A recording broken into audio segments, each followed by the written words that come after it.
IHP Media. Tribulation, tu as enlèvement de l'église, tu as un jugement dernier. Mais bilo comme baléwana à part enlèvement de l'église et que ça m'a sauf qui église est nettoyée. Et après qu'il soit nettoyé, la Bible lobby, le diable a relâché pendant 1000 ans. Il y a remarqué que Salomon faut abattre 1000 femmes et cela annonce il y a millénium dans règne il y a Christ. Oh a que le corénien 1000 ans à moi sinaye au la nuit de noces pour que Antika Kibiso va fiancé à quoi cause abisso. Après l'enlèvement de l'église, ne Satan a pour quitter maintenant et comme a pour somba et l'eau dans la boutique, ne tozo kamindele va sur la poto pour ça la beau voyage faut pas bêta au vaccin, faut pas savoir mais éco simbaté parce que toi on attend au église c'est ça dans ma belle. Mais pendant que l'église est là, mon bal azo continue qu'on fait pour l'église. Azo battre là-bas nanaye, na zo bisa chrétien on ceci cause ali. Mon peuple ça va passer. Jésus-Christ est vivant. À qu'on permette que foi na yo et yeba pour quitter na souka parce que abattre la cartouche ba oyaye. IHP Media. Sacrifice. Azolu kandenga sacrifié pour un renouvellement ya puissance ya bokonzi ya monde à ténèbres parce que comme tango na zoyoka et battu belé bazo parler du sol likambo ya marque de la bête. Marque de la bête est déjà na ba symbole oyo et ça déjà pour travailler. Maintenant de comment officialiser pendant que l'église est sur la terre, marque de la bête bien aimé et koyeba kobima na motono sauter. Atamindele ba sali ba vaccin wana bien aimé et que ça a un impact sur les enfants de Dieu. IHP Media, la chaîne qui vous édifie.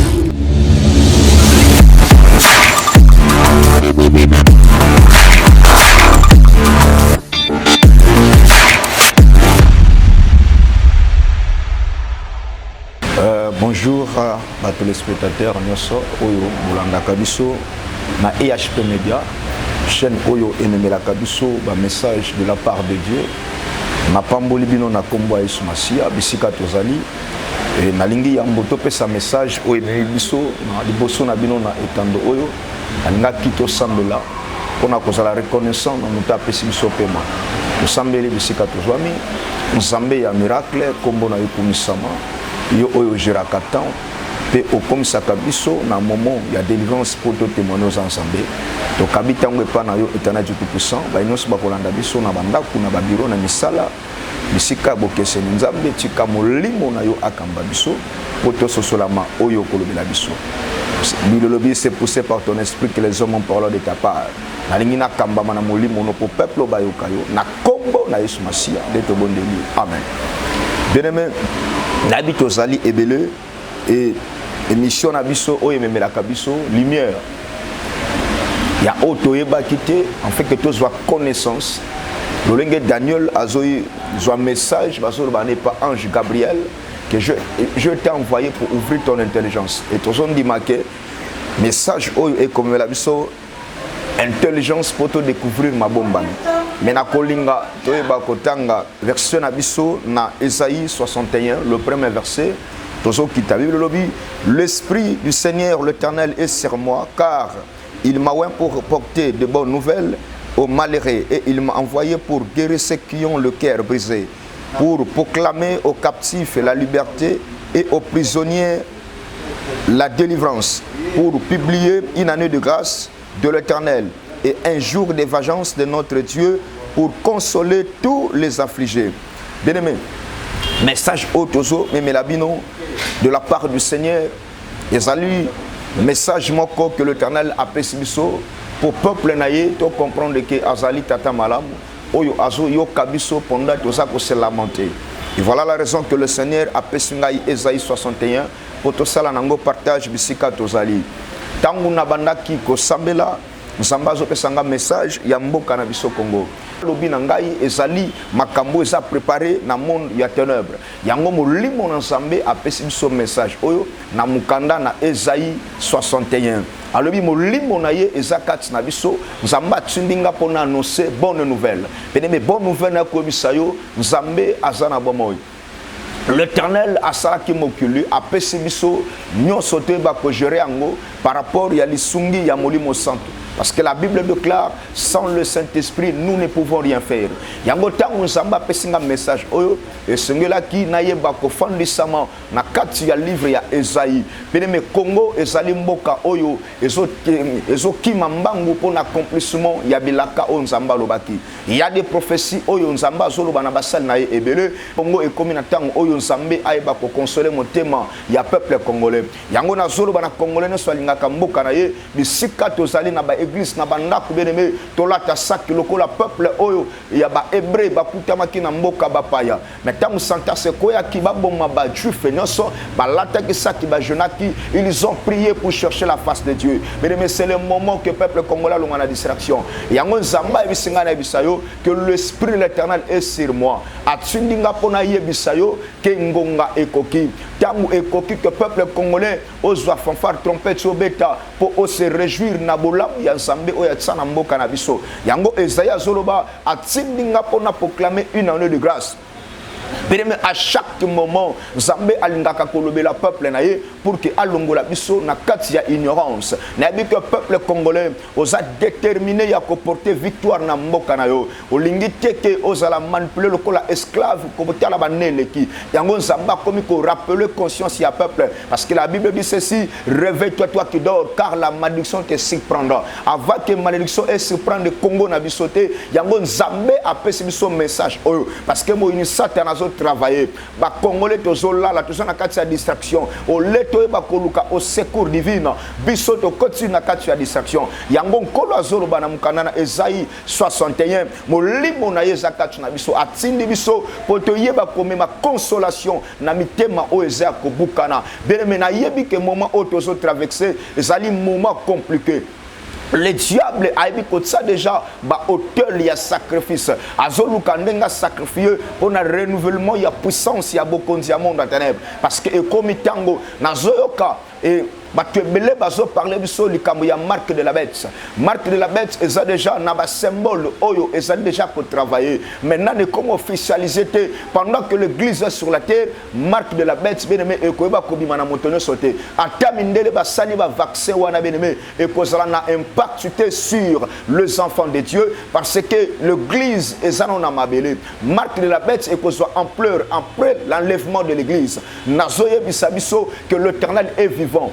Azasima makomi pour akokisango Nzambe akenda kaliboso makomité. La Bible dit il est derrière sa parole pour l'accomplir. Quelqu'un Nzamba lobaki l'église azako intercéder azol le pas Nzambe pendant que moi na yazali jamais le diable akoki ko envahir peuple nyonso na marque de la bête. Yango na zolo banande kono so zolanda biso tika ko se paniquer na distraction parce que tant ba distraction singela ki eya bato ba ko perdre ezak bato oyo ba ko ba ko zwa couronne te. L'apôtre Paul a parlé de likambo ya Cooks. Alors bi Cooks tozo sala ezalo ko la batu bazana stade mais objectif na bango ba rapporter kaka victoire. Yango azolo bana biso lisusu moto ako persévérer kino na suka ndako zwa couronne. Et bien aimé na ko bisayo quand l'Éternel a sorti dans le prophète Esaïe pour que ayebi sa peuple naye a comprendre que peuple bazala ki na kati garement mingi ba bumse kondima parce qu'il y avait des choses et bandaki ko se répéter cela que batu et belé ba se détacher na foi na bango bandima ki susute que gloire ya Nzambe ko kikoya mais lorsque l'Éternel a moni le lenge peuple zala ki na mutema ko zoka atindi Esaïe abikende ko yebi sa peuple na ngai ngonga ekoki na lingina pesa kimia na mitema oyo eza kozoka yango Nzamba ebisinga na bisayo bisika nyonso zali tika ko s'ajouter tika ko se paniquer parce que l'Éternel oyo akela Congo akela mokili mobimba oyo sala ke biso to zalaba oyo ye beneme apesa ki pria motuya sur la croix pour que akangola biso beneme oza itul na miso Nzambe. Et l'autre chose, ça la biso passi, tous allez qu'on se sous-estimer, batubele baso comprendre que le ton de la grâce est là. Nzambe alobina biso et l'autre mon côté la kamoenge beniso qui a pessin zelate. Mais tel que mokila molili ba se réunir, ba lobi que bani ba détruire race noire, ba détruire croyance ya ba chrétien, beneme ko simbate. Na yebi marque de la bête et ko fande pas motonoso après l'enlèvement de l'église parce que tu as une grande tribulation, tu as un enlèvement de l'église, tu as un jugement dernier. Mais bilo comme balewana à part enlèvement de l'église et que salama soki église nettoyée. Et après l'église, ce qui est nettoyé, de Bible lobby, le diable va relâcher pendant 1000 ans. Il y a encore remarqué que Salomon faut abattre 1000 femmes et cela annonce il y a millénium, donc règne il y a Christ. Oh, que nous courons 1000 ans à moi snaye, oh, c'est la nuit de noces, pour que Atika Kibiso va fiancé à quoi cause Abisso. Après l'enlèvement de l'église, ne Satan a quitté maintenant et qu'on comme après somba et l'eau comme la boutique, ne tozo kamindele bazolo banapoto pour salabo au voyage, faut pas bétail au vaccin, faut pas savoir mais écosimbate parce que toi on attend au église c'est ça dans ma belle. Et pendant que l'église est là, mon bal azo continue qu'on veille pour l'église, azo battre là-bas nanaye, nazo bisa chrétien non ceci kozali. Mon peuple ça va passer. Jésus-Christ est vivant. À qu'on permettre que foi na yo et yeba ko quitter na souka parce que abattre la katouche ba oyaye. Nazo comprendre que Jacob a travaillé 14 ans par là-bas. A travaillé pour na salut à deux peuples. A travaillé pour na Israël. A travaillé pour la nation qui est l'église. Tel que Jacob a travaillé qui na souka nango là-bas faut payer ses salaires. Mais salaire n'est que là-bas brebis ba cause na ba tâche. Or ba tâche wana c'est ça la marque du Saint-Esprit, le sceau du Saint-Esprit. Moto azane lembo azalo ko la brebis à Jacob bien aimé va simba kaite et atika la kapena ndako ala bate l'Éternel yende muta memi biso lelo pour te comme bana na ye et ça na batwe belo baso comprendre l'importance na bangote nzambe wazo batela yo kino lelo a permettre te na libumu ya mama siko zala kibando kibali ayo a permettre que bato ya mokili basalo mabe ya molili mais nzambe wana batela kio ayeba kio za na projet lui je connais les projets que j'ai formés pour vous dit l'Éternel, non les projets de malheur mais de paix. Si koyo nzambe wana promettait que le projet ya paix ayaki ko sala musala ne kulusu po yo bika derebe nazo bisayo ko banga mo pepe ote koleka makasi na biso ezali lo sambo nazolo bana mwana nzambe nyoso bisiko zali to buka mabolongo parce que tonga ba elie koki Bible lobi na ngai roi apesi mobeko ba pelisa fourner jardin ba yeba ko bwa kamoto nyoso ko gumba mela statute mais na kati ya mboka Babylone ezala ki na Shadrach Meshach Daniel n'est pas là qui wana balubi que bisoto gumba mela kanzambe mosusu te kaka oya kela likolo na se na yebi ke ba santas noso ba température noso o ezo ba ko s'enflammer beneme ezali lokola ba telemisi stati moko ba gumba mela parce que marque de la bête ezali présence ya Satan beneme à cause ampleur c'est toute chair parce que il y a celle-là qui porte le sceau du Saint-Esprit. Yango nzamba lobi nanga na bisayo ataba zo yeba ko chauffer fourneige pour que ba yeba ko tsaba loi ebele na zo bisayo biso to continuer to ça peuple to ça fonder Nicolas erreur. Et le secours de Dieu est à Kalikola ba juste. Pendant que Dieu t'a choisi, Nzambe a sali osala élément a commissaire intouchable parce que ce quoi appartenir na gouvernement céleste. Moto ko simba yo azate, quelle que soit épidémie, quelle que soit ba loi na bango. Ba lobi que yo okoyeba comment na sengo te benebe foi na yo ekitate. Nzamba tsunga na réconforter foi na yo. Oza n'importe qui te, oza moi le roi des rois. Jésus-Christ alingaka yo azobatela yo, ce n'est pas en vain atiki yo za la bonne santé. Et na yebi que Bible lobby chaque chose à son temps. Mon peuple est collègue parce que la main de Dieu sont sur les justes. Nzambe a permis à kate que moi na ye aller là. Yango Job azolo banabiso. Je sais que mon rédempteur est vivant, il se lèvera le dernier. Na yebe lokomoko notre rédempteur est vivant. Aye pour que aye bisayo que il est vivant. Tika kobanga, la main de Dieu est kolona yo. Peuple congolais et pour na bisayo peuple congolais tika kobanga la main de Dieu ezali kolona yo parce que nzamba lobi nanga na bisayo que ozali muto oya pakola ki mafuta benebe David azala ki na kati ya zamba mais nzamba tsunde Samuel apakola ye pa yeba ki bitumba moko tellement il y avait un Goliath soit tellement qui mais à cause de l'onction que David avait reçu et cela qui a ko isaye yango na zobonde là moi na nzambe nyoso beneme to tellement na lo sambo lo na kati ya distraction tango koku que peuple congolais ayeba ko réjouir na on nzamba pesa lokola richesse et loko bazobundi cela biso beneme ezali bomengo nzamba pesa et yango na ko bisa chrétien no na mboka no sozali tango koki to telema to lukansambe quelle que soit situation na yoana o solution maele beneme quelle que soit durée nango na ko annoncer yo il y a un Dieu o apesa ka solution alors be sikamino bo sukinga na bandi beneme na yebi que tout le monde a ça battu parce que confusion et koti bazoe bateni na kosala bazoe batiba kende wapi mais na ye ko ebisayo ezana nzambe moko wa telemaka soki a telemi ayeba ko pesa solution sika o moto asuki parce que Bible lobi bana Israël ba bimi na kati Egypte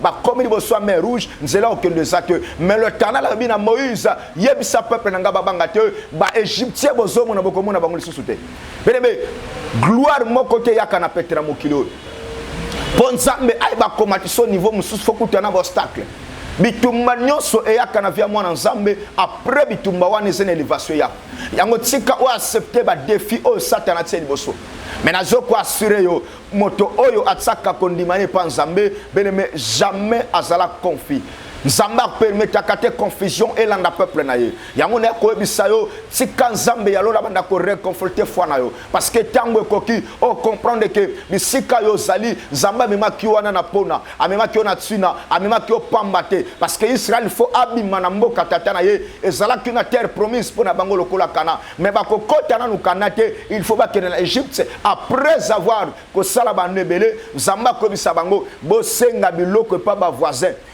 Bobi manongo po tongela ngai na 4 désert tabernacle bako tonga tabernacle na 4 désert oyo banda ko tali sans nzambe kati ya bato Christ est matérialisé bien-aimé na yo ko bisayo même na mboka yo zali nzamba mema ki opuna ezapone loko moko parce que Congo comme tango oyo et to benga ngo jardin comme lieu de délice bisika wapi nzambe alingi aiba ko bimisa makambo asika. Et le Seigneur a continué à parler après beaucoup oyo ezana mosali moko akozo azoya oya comme ma stabilité na mboka na biso ya Congo il sera un serviteur de Dieu il va travailler avec des hommes de Dieu et on a zo bisa ndekonyoso ko landa mokilité na sentiment nango parce que Christ lui-même a boya ki kozwa bokonzi oya mokili satan la seke na ngomba tango ko kinzambe atelmisa bokonzi ya mboka Congo nzamba linga zo sabiso na royaume lokola na tango ba David Nzambe alinga pona un roi sacrificateur. Moto o ko diriger mboka o na sacerdoce pe na justice éternelle. Et mutu wana Nzamba zo préparer na zo bisayo moto nyoso bisika tozali totolema to luka Nzambe. Yango moni na tang oyo Satan akoya pour que a combattre foi chrétienne. Na nzela ba épidémie ya maladie ya ba blocage makambebele Nzamba permettre que ba Nzambe to traverser un moment très difficile. Permet ezaka kapo to comprendre que tanga délivrance koki. Après mo pepe oyo na zone di ma restauration Nzambe ko visiter yo. Et si canon sotozali le beau Nzambe koya bien-aimé au côté témoigner que Jésus-Christ est puissant. Il est le Dieu d'Abraham, d'Isaac et de Jacob. Le même qu'aujourd'hui il est notre Dieu. Nzamba tsuninga na bisayo kengonga ekoki. Tellement Nzamba ponio na nzela na yo batebele babika. Ko kanga muno kotse ko lala pongite. O ko remarquer que mabe eyaki eningisi fois batebele.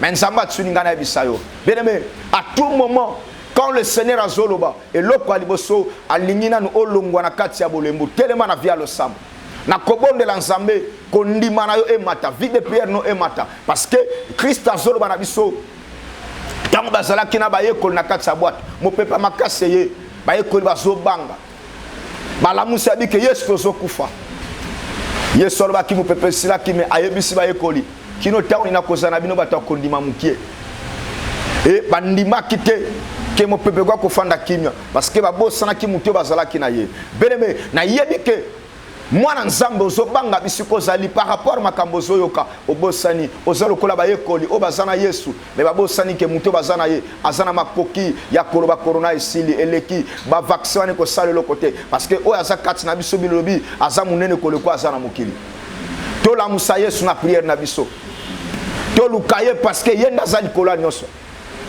na comme na suka ko bisayo que la main de Dieu ezali kola ba yengebeni moto nzamba poni benebe asa mutu assez important de temps souci yo mi mona ko lokolo za tsuna te parce que batu ba isola ka ba tsika kayo famille abandonna parce que amona ozane l'autre côté ba le besoin productif benebe nzamba lokota ko batu babwaki soki eza na mutu andimi yo te mais eza na mutu moko andima yo soki akela ki na lilingi na ye yemo kolbi que toza ressemblance na ye c'est-à-dire osana valeur loka mutu ezakati na yo kolinga te mutu limité vi na yo pendant que mutu akela yo azomono osana limité te yango na lingi otelema o comprendre que tanga ba héros koki na lingi o comprendre que Jésus-Christ est vivant aye pour que aiba ko pesa biso bomoy ya seko o na mokili o a promettre biso succès foi de appel na protection a promettre biso la vie éternelle et c'est loko ba tebele bazwite tellement te soutenir notre président à 4 prière.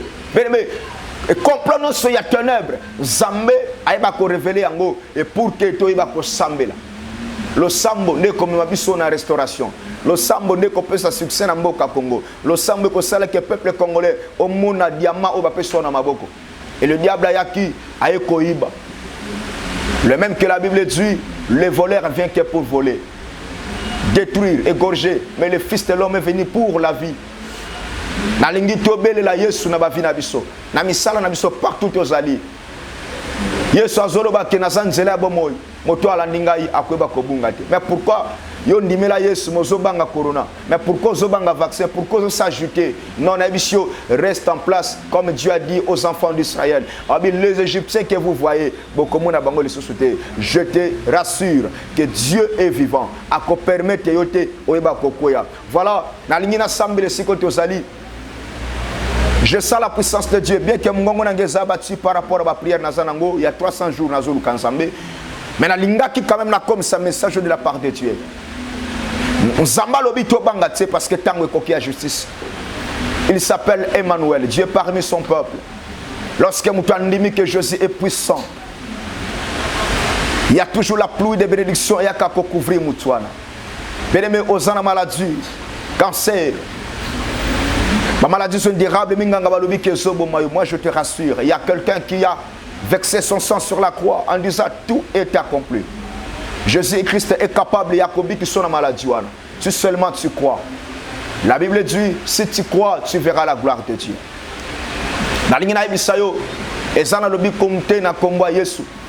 Et ceux qui ont dit Yesu Masia, à couper sur le biko, parce que le biko est zaka na kombo na ye. Libanda kombo ne le biko est zate. Naso sambe la beneme na éviter problème les anines na éviter condimano qui ta kina niveau nini mais message o ya réconfortation et pour réconforter fana yo Dieu me dit ko banga talinga kayo atamu kiliba pesio mu Congo makambo ezo simbate l'amour de Dieu et les kinyo sur mu kilio l'amour de Dieu yango ça important pour nous les enfants de Dieu beneme kangama na kombo Yesu a trahira mutote na mona lolenga zwa batu na fulu atombola bango nzambe a qualifié akaba qualifié na batu bazanga qualification de nzamba qualifié soko lobi ke yo koka nzamba ko travailler na yote mais nzamba ninga kaba humble batu ba kokate pour akokisa bango pour lobi kembo ezalaye parce que bilobi akabola ka gloire na motote na zomona ninga nzamba permettre que problème on est sur ce bâtiment il est pour ya la Bible dit il blesse et il bande le plaie. Il a permis que tu sois blessé par la réalité. Tu as reçu des blessures intérieures. Mais je te rassure, le véritable médecin est là. Le Dieu puissant. Na sengo mona tata pe mama moko alandi message oyo. Na sengo la nzambe opambola nde comment sipe mobile. Motonyo so Seigneur andimi ke vina ye na sia mokili oyo. Nzambe e simba me pai na yo. Ni malade, ni mon peuple, ni mon lobby, au pessimisme, au consul, la serpent, scorpion, Nicolas, mais l'immono soit ténèbre, le go salabiso ma bête. Nza, croyance na ye lobby que yazamolongi. Nza metsuko ko sa volonté na ye. Au pambola Seigneur foi na ye, et mata, à mon réalité, oyo nzambe, ya makanis na ye zolobe la ye, oyo koleka na vi na ye. Yesu motonyo so bisika lali na zone di makenkolo na mbeto hôpital yo bikisie na zone di mamoto azana bisika pasi likambezo makambezo simbate na ndako alibala na musala parsi par la nzambe azangi bana azangi eloko mutuya nkolo meloko mutuya tosana ngweza yo na quelques condiments na ye ezoye bisaye a persévérer na zone di ma questionner dans la persévérance et ça na couronne pesa mela kabiso ya pesa couronne wana kombo na kokumisama dans le nom puissant de Jésus-Christ de Tobondeli. Amen. Bien, c'était toujours votre humble serviteur, le prophète Josué Mankumbani. Oyo aela kabino message de la part de Dieu. Nalingi message oyo esungabiso. Quand le Seigneur appelle sa kabiso message, eza pour que biso to sungama. Voilà, ozana posato solana yo, oyo ka nzambe to sungona ba prière, ozana likambo moko silisio maele ko stete ko benga biso na plus 243 89 91 268 plus 243 89 91 67 268. Wana okozwa les prophètes boko solanaye donc prier pour nayo nzamba pambola bande konoso bazana poto par-ci par-là na mboka na biso ya Congo esika bokola na biso que la main de Dieu ezali kolona na bino soki nkolo yesu a permettre mikolo ko ya to monana to komela bino ainsi dit l'Éternel na yebi que toza béni nzambe apambola ingénieur Brice na équipe noso ya technique apambola H Media et ba kokende musika wana nkolo yesu akoyeba kozwa nkembo pona musala bazosala merci tokutani na ba émission za koya IHP Media, la chaîne qui vous édifie.